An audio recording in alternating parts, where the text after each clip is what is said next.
संजीवनी अस्पताल बाल एवं शिशु रोग, general surgery, plastic surgery, neuro surgery, नेत्र रोग, फिजियोथेरेपी, स्त्री एवं प्रसूति रोग, हृदय एवं शुगर रोग, हड्डी एवं जोड़ रोग, कार्डियोलॉजी, दंत रोग, इमरजेंसी चिकित्सक सुविधाओं में एक भरोसेमंद नाम है। ICU, NICU, cath lab, hair transplant, private कमरे, urology, CT scan, laparoscopy, accident, trauma, heart attack, जले का इलाज, डायलिसिस की सुविधाएं उपलब्ध हैं। सभी मरीजों को खाना फ्री दिया जाता है। आयुष्मान भारत हरियाणा सरकार और रिटायर्ड फौजी भाइयों के इलाज, इंश्योरेंस और TPA पैनल पर सभी सुविधाएं उपलब्ध। पूछताछ मोबाइल नंबर 7027566691। नमस्कार, मैं हूं प्रमोद और आप देखना शुरू कर चुके हैं thesadkanama.com। इस वक्त मैं मौजूद हूं सिरसा में और जैसा कि आप सब लोग जानते हैं कि हाल ही में अब पंजाब और सहित 5 राज्यों में विधानसभा के चुनाव हैं। एलनाबाद विधानसभा चुनाव के संपन्न जो नतीजे आए उसके बाद चुनाव है वो संपन्न हो चुके हैं। हमारे साथ इस वक्त दड़बा हल्का से पूर्व विधायक हैं भरत सिंह बेनीवाल। क्योंकि चुनाव में हमने काफ़ी चर्चा इनके साथ की और अब चूँकि पंजाब में भी चुनाव हैं उसको लेकर के चर्चा करेंगे, क्योंकि हरियाणा और पंजाब जो राज्य हैं, क्योंकि पहले हरियाणा भी पंजाब का हिस्सा ही था और दोनों राज्यों की भौगोलिक परिस्थितियां हैं, सेम हैं। कुछ सीटें ऐसी हैं जहां पे हरियाणा के नेताओं की ड्यूटियां लगती हैं और जब पंजाब में चुनाव होते हैं, और हरियाणा में भी जब चुनाव होते हैं तो पंजाब के नेताओं की यहां पे भी ड्यूटियां लगती हैं, क्योंकि भौगोलिक परिस्थितियां सेम हैं। एक दूसरे राज्य की जो व्यवस्थाएँ हैं वो दोनों ही राज्य एक दूसरे की चुनावी समीकरण है वो प्रभावित करते हैं। हमारे साथ भरत सिंह बेनीवाल हैं, हम उनसे चर्चा करेंगे। भरत सिंह जी, जिस तरह से पंजाब में चुनाव चल रहे हैं, आपके भी कई राजनीतिक साथी हैं जो चुनाव लड़ रहे हैं, उनके चुनाव प्रचार में आप जाते हैं। क्या लग रहा है, किस तरह की परिस्थितियां हैं, किस तरह के समीकरण हैं, किस तरह के नतीजे हैं वो आने की उम्मीद है? बहुत ऐसे ना टिकट अभी बटी है जी। अब परिस्थितियाँ बनेगी वहाँ, इस हफ्ते में बन जाएगी। आगे आने वाले हफ्ते में जो लोग जुड़ने वो जुड़ेंगे तो फिर थोड़े आदमी बचेंगे, उसको इधर उधर करने होते हैं, क्यों फिर वो आप ही ढोल बजाने लग जाते हैं लोग। फिर पता लगता है भी वो आदमी ना ढोल बजा रहे हैं ना इसके झंडा है, उसके पास जाना होता है। तो वो अगले हफ्ते के बाद अगले हफ्ते में आने वाला हफ्ता आधे हफ्ते में लोग टोलने चालू कर देंगे। तो आप पहले चुनाव में सरदूलगढ़, मानसा, अबोर, वहाँ पे आप प्रचार करने के लिए जाते थे। इस बार जाएंगे प्रचार करने? पार्टी ने कोई ड्यूटी वगैरह लगाई? अरे पार्टी ड्यूटी तो लगाएगी पर मैं कम ही जा पाऊँगा। मेरे घर मेहमान आने लग रहे हैं। मेरे तीसरे नंबर का छोटा भाई था, वो गुजर गया था। जाएंगे ज़रूर पर मैं कम जा पाएंगे। तो आपका जो भाई है कुलदीप, जो पिछले दिनों निधन हो गया था, क्या क्या कारण, क्या वजह रही उनकी? उनको ल्यूर ख़त्म हो चुका था, ज़्यादा शुगर बदलने के कारण। 600-700 की 2-3 बार विधानता में ऑपरेशन भी कराए थे, मैंने वो कामयाब नहीं हो पाए। 10 साल से उसको शुगर ज़्यादा थी, तो शुगर ज़्यादा होने के कारण उनके वो ल्यूर ख़त्म हो चुके, गुर्दे ख़त्म हो गए, ल्यूर ख़त्म हो गए। बाकी एलनाबाद के जो नतीजे आए उसके बाद आप लोगों से मिले, हल्के में गए कभी? लोगों को ब्याह शादियों में कान में तो जाते हैं, तो जाना ही होता है। बाकी वैसे कोई दौरा वगैरह वैसे बात नहीं हुई। तो करना चाहिए था आपको, लोगों से बातचीत करनी चाहिए थी कि इतने वोट कम कैसे आए, क्या परिस्थितियाँ रही? वो तो जो कैंडिडेट था वो जाने, हम क्या बताएं। अच्छा, जो कैंडिडेट थे, जो प्रभारी ने बयान दिए थे कि भाई अपने सारे कांग्रेसियों पूछ के टिकट दी थी, देखा कांग्रेसियों ने पूछ के मेरे खिलाफ टिकट दी, वो जवाब दे सका। मैं थोड़े दे पाऊँगा, मेरे को तो पूछा नहीं भी पवन को टिकट दे दी। आपको नहीं पूछा? हाँ। तो भरत सिंह जी, कल परसों अभय चौटाला ने भी अपने कुछ जो बचे हुए गांव थे उनका दौरा किया। उन्होंने गांव में भी कहा कि ऐन चुनावी वक्त में भरत सिंह बेनीवाल का भी जो कान खराब हो गया उसका भी एक कारण था। लोग इसके राजनीतिक कारण भी तलाश रहे हैं कि कोई राजनीतिक। चलो अगला ही मर्जी है, मुँह इतनी बात है, जिसके दर्द होता है वही जानता है। मेरे को डॉक्टर तो कह रहे थे हफ्ते बाद में ऑपरेशन करेंगे, मैं तो हाथ करा के आया था। तीसरे दिन चौथे दिन तो मैं घर पर ही आ गया था। मैं लोगों ने कहा, मेरे से जितना हो सका कहा, लोगों ने बुला के मैंने जिसको नहीं मानने नई टिकट दी हुई लोगों को उसने परेशान किया था यहाँ 20 साल तक इन्होंने पार्टी में रह के, फिर 7-8 साल बीजेपी में ले गए, रह के लोगों को तंग किया। वो वोट कैसे दे देंगे? वोट नहीं दे पाएंगे। वोट लेना पड़ता है प्यार से, मन जीत के। नोट दे देंगे, रोटी खवा देंगे, हाँ भर लेंगे, वोट नहीं देते। वोट तो उसका वोटर का दिल जीतना पड़ता है, फिर वोट देते हैं। ये बनी हुई बात है। तो अब 2022 तो चूंकि शुरू हो चुका है और 2024 में चुनाव है, तो करीब 2 साल का समय बाकी है। तो इस बीच जो है पंचायत चुनाव भी आएंगे, जिला परिषद, सरगर्मियां तो राजनीतिक तेज होंगी। तो आप लोगों के बीच वो तो होगी, जी वो तो संभालेंगे हम सर, जी। सारा कुछ करेंगे, करने में क्या दिक्कत है। तो आपके हलके में मीनू बेनीवाल है, वो गांव-गांव में जा रहे हैं, ग्रांट बांट रहे हैं, हॉस्पिटल्स में जो सामान दे रहे हैं। पूरे इलाके में चर्चा हो रहा है कि मीनू बेनीवाल है, वो समाज सेवी है, अच्छा काम कर रहे हैं। आप इसको किस नज़र से देखते हैं? वो तो जेजेपी जी, इनोलो की बात है। अच्छा इस बिल्लू को घसाना चाहते हैं वो इस तरीके से। अच्छा, घिसाना चाहते हैं। हाँ, बिल्लू को घसाना चाहते हैं।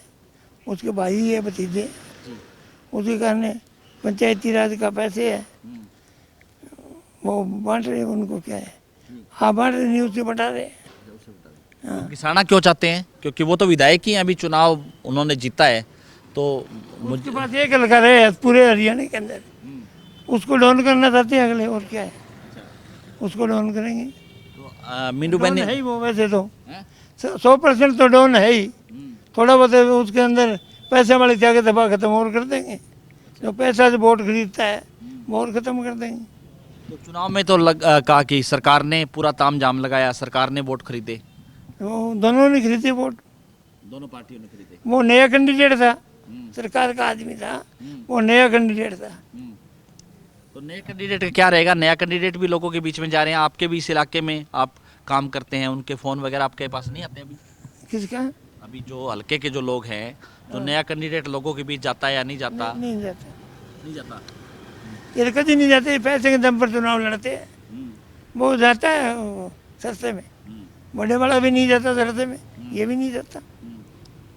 ऐसे ऐसे पैसे लगा के वो इलेक्शन लड़ते हैं, और हल्के में तो कभी नहीं संभालते। अच्छा, हल्के में नहीं जाते। तो अभी हाल ही में जैसे पंजाब में जैसे चुनाव है, चुनाव के बाद हरियाणा में भी अपने यहाँ शहरी चुनाव पेंडिंग है, पंचायत समिति के चुनाव पेंडिंग है, जिला परिषद सरपंच है। तो चूँकि पिछले चुनाव में जिला परिषद की बात करें, अभय सिंह चौटाला ने अपने बेटे को चुनाव लड़ाया, पवन बेनीवाल ने भी अपने बेटे को चुनाव लड़ाया जिला परिषद में।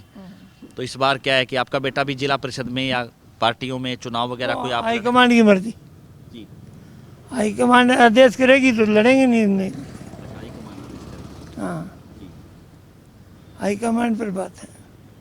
और बाकी क्या कहना चाहेंगे हमारे दर्शकों को, क्योंकि चुनाव के बाद ये पहला ही इंटरव्यू है आपका, काफ़ी टाइम हो गया और दर्शक पूछते भी रहते हैं कि आप इंटरव्यू कीजिए।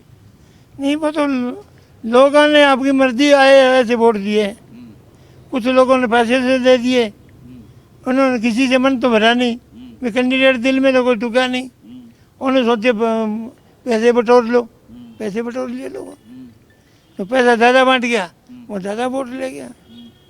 बात ये।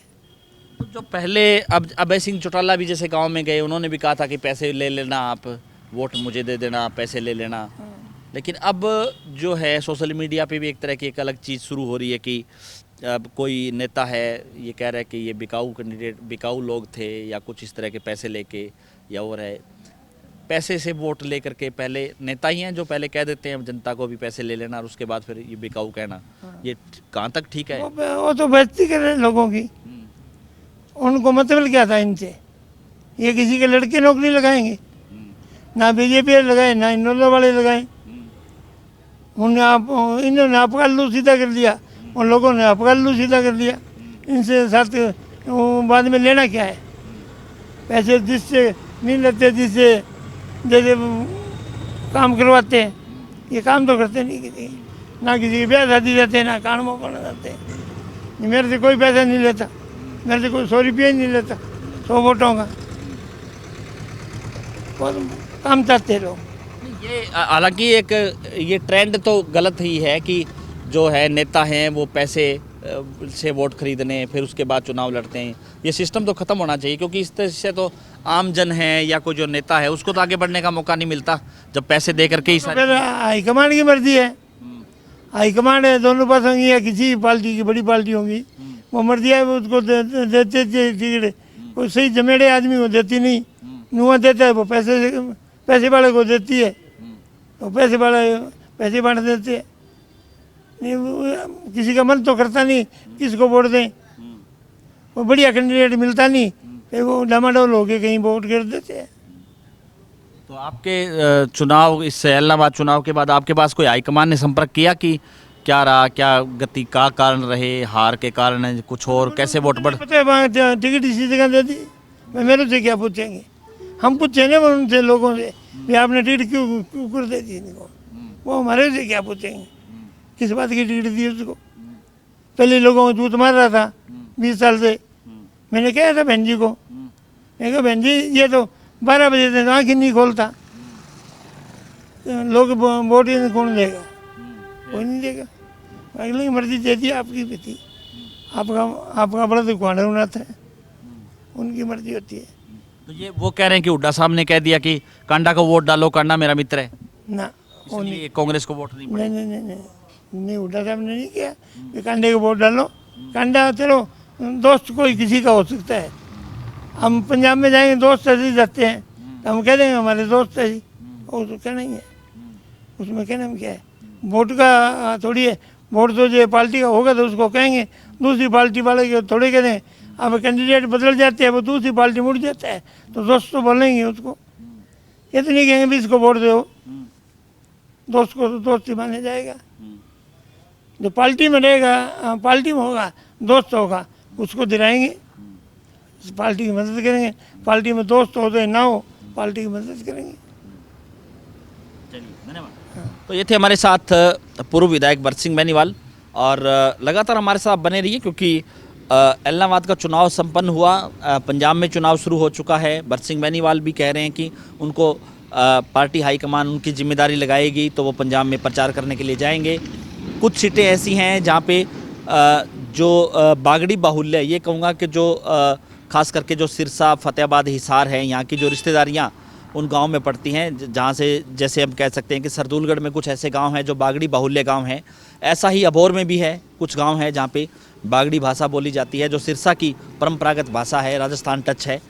तो वहाँ पे जो है वोट वो है प्रभावित है, वो कर सकते हैं। तो इस वीडियो को ज़्यादा से ज़्यादा शेयर जरूर कर दीजिए ताकि तमाम लोगों तक की जानकारी पहुँचे। बहुत बहुत शुक्रिया।